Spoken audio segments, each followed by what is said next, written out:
The woman opened a meat bun shop, but she never used pork for the meat buns she made. Whenever a lecherous man entered her room, the next day that man would vanish as if evaporated. At that moment, the woman emerged carrying meat buns. Although the meat buns she made were incredibly delicious, she never allowed her daughter to eat them. As a result, the daughter had been curious since childhood about what kind of meat her mother used for the buns. It wasn't until 10 years later, when the daughter became an adult, that she finally couldn't bear it any longer and wanted to uncover the secret. So she spent $100 to buy several of her mother's meat buns from a customer, and she couldn't wait to eat them as soon as she got home. Unexpectedly, she had just taken a bite when her mother knocked her flat on the ground. The daughter could no longer hold back and asked her mother again, "What meat are these buns made of?" The mother said it was pork. However, the daughter refused to believe her, because she had already asked the butcher, and the butcher said her mother had never bought any meat. Such a bizarre event made the girl even more curious. She suspected her mother had been using the flesh of those men to make the buns. To find out the truth, she waited until her mother fell asleep and then sneaked into the kitchen to investigate. She discovered her mother standing there holding a cleaver. The girl was so frightened that she collapsed to the floor.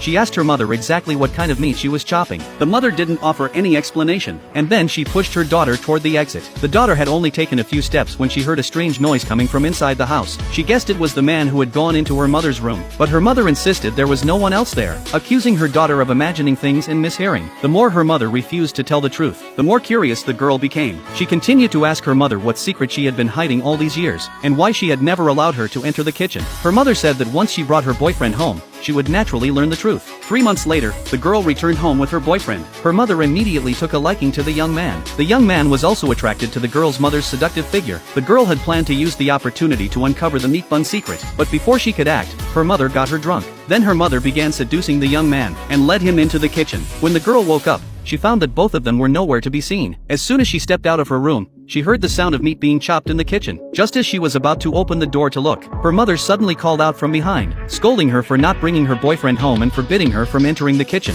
The daughter believed her boyfriend was inside the kitchen, so she shouted his name loudly. Her mother clamped her mouth shut, saying that her boyfriend had already gone home. The girl didn't believe it and sent him a message to ask, and he replied that he had indeed gone home. Yet the sound of meat chopping continued in the kitchen. The girl was curious about who was inside, but for the sake of her daughter's happiness, her mother absolutely refused to let her enter, warning that irreparable consequences would follow. Seizing a moment when her mother wasn't paying attention, the daughter ran quickly and pushed open the kitchen door. It turned out to be her mother's best friend chopping meat in the kitchen. The girl looked around and saw nothing out of the ordinary, thinking that she must have misunderstood her mother. Just as they were about to sit down to eat, the girl suddenly noticed a shoe lying on the floor. The shoe was exactly the one her boyfriend had been wearing, so she questioned her mother about why her boyfriend's shoe was there. Her mother immediately became nervous and had no explanation. She told the girl to go eat first and that she would explain later, but the girl insisted on finding out first, so she began searching for clues in the kitchen. This frightened her